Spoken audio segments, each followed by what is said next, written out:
Con Tomás Osía vamos a conversar sobre la parte comercial, fundamentalmente la relación Caracas-Washington en materia económica. ¿Cómo estás viendo el programa ahora, desgraciadamente, con el terremoto muy recluido, la parte económica hacia otro nivel, que antes estaba muy próspera, ¿no? Sí, bueno, había una satisfacción en Washington muy importante por el tema petrolero. O sea, había tranquilidad alrededor del presidente Trump en relación con Venezuela, que iba adelante, que iba bien, porque el trabajo petrolero iba avanzando con muchas dificultades por el tema de la luz y algunas empresas de inversión petrolera que han dicho que no ven el estatus legal suficiente para venir, pero firmaron acuerdos y van paso a paso. El tema petrolero, digamos, tenía tranquilizado a Washington, pero en Washington se alteraron un poquitico porque la situación del país, del pueblo venezolano es muy difícil, hay medidas retrasadas y entonces ahora, después del terremoto, se complica más el tema y aunque está ingresando algo de dinero, Julio, importante, 2.500 millones de dólares casi, solo por los ingresos petroleros para el mes de agosto. La situación económica del país está bastante, aparte del petróleo que va bien y de la economía petrolera que va a mover la economía del país y la electricidad que ya el presidente Trump giró instrucciones a las empresas de electricidad que él quería mejorar considerablemente el tema de la electricidad en Venezuela antes de diciembre. Es el tema fundamental, la parte eléctrica, y es donde hay más trabajo que hacer, sí. Pero ya hay técnicos de alto nivel que están trabajando en esa materia. Sí, porque fíjate que el CEO de Chevron hace una descripción de que cuando la luz se apaga y los pozos se apagan, o toda la estructura petrolera, para no decir los detalles, la reconstrucción de esa energía trae un problema muy grave en el tiempo del plazo. Para el petróleo, la electricidad es fundamental.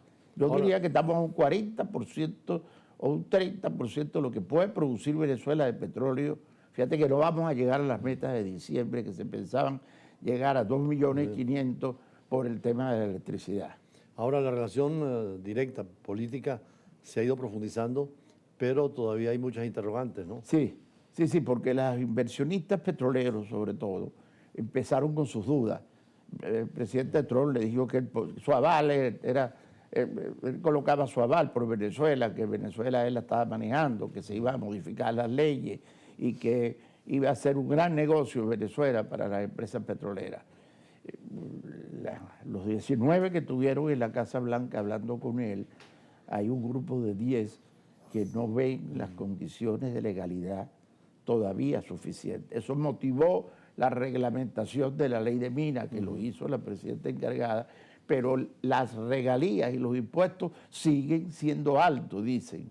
Pero hay un tema de seguridad jurídica que no lo ve claro. Y eso ha llevado a Trump a decir, vamos a revisar también el tema político de Venezuela. Tal vez por eso también la presión para poner a conversar sectores de la oposición, dándole la legitimidad a la Asamblea del 2015 y naturalmente con la nueva Asamblea, que es la que está funcionando. Oye, embajador, con ese feeling tuyo, que probablemente lo tomaste de tantos procesos en tu vida en el exterior, ese es uno de los acontecimientos diplomáticos de mayor envergadura en el país últimamente, porque la información revela una palabra más, una palabra menos, entiéndame, todos los que te escuchan y te ven, de que el secretario de Estado, atento del proyecto, que es su proyecto, Venezuela y el Caribe es su proyecto de alguna manera, además de haberse fortalecido ahora y casi a punto de iniciar campaña frente a Vance por las elecciones de Estados Unidos. Pero él, con su tema Venezuela, veía un poco estancado el país y le lleva al presidente Trump la posibilidad de anunciar elecciones para el año que viene, para junio, no, dice el presidente, para diciembre del año que viene, no. Y entonces ante el esquema de los inversionistas cuestionando que no hay un esquema de legalidad todavía en Venezuela para inversiones de envergadura, del petróleo estoy hablando, pero de otras muchas áreas, lo de la electricidad están empezando a decir lo mismo, el secretario de Estado retoma una propuesta y le dice, déjeme hacerle una propuesta. Y entonces buscan a la presidenta de la Asamblea Nacional del 15 y la traen. Y entonces después se habla con el presidente encargado y se produce el diálogo que tú estás viendo, que tiene instrucciones de Washington de terminar con algunos anuncios reales importantes. Después lo que pase, uno nunca lo sabe. O sea que seguramente allí está el tema electoral entre los prioritarios y el Consejo Nacional Electoral y sobre todo el Tribunal Supremo de Justicia, que es el que le da mayor legalidad al sistema. Efectivamente, una estructura de marco legal para el inversionista petrolero y de electricidad, que son los dos más próximos que se están moviendo en Venezuela y otros más en las compañías enteras del mundo entero, pero las americanas sobre todo, están tomando más interés en Venezuela. Tanto que hay unas quejas de algunos países diciendo que las compañías americanas tienen monopolizada la participación en Venezuela. Hay empresas italianas que se han quejado de que quieren y que han intervenido fuertemente en la construcción en Venezuela y que quieren participar, pero que no encuentran el espacio suficiente. Ahora un tema que para ti es muy cercano también es el de Cuba. Hay una evolución distinta. ¿Cómo estás viendo la situación en La Habana? En Cuba se les ha retrasado un poco, pero la estrategia, la información en Washington sobre la estrategia que poseen es que decidieron retrasarla para acercarla más al proceso electoral de noviembre, las elecciones de medio tiempo.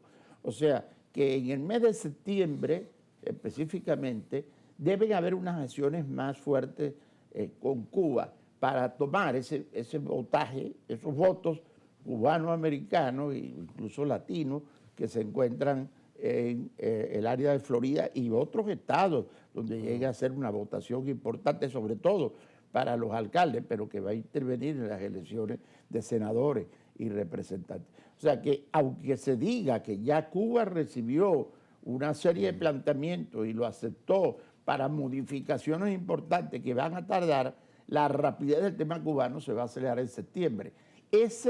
Y la información que tienen también oculta de alguna manera ya el tema de Nicaragua. Nicaragua se va a entrar de otra manera directamente en cooperaciones con Ortega. Con Ortega y con la familia de Ortega. Pero aparte de estos temas que son muy neurálgicos, pareciera que el continente tiene otro rumbo, ya no es el socialismo del siglo XXI. Interesantísimo. Caso Colombia, las elecciones Interesantísimo, fíjate.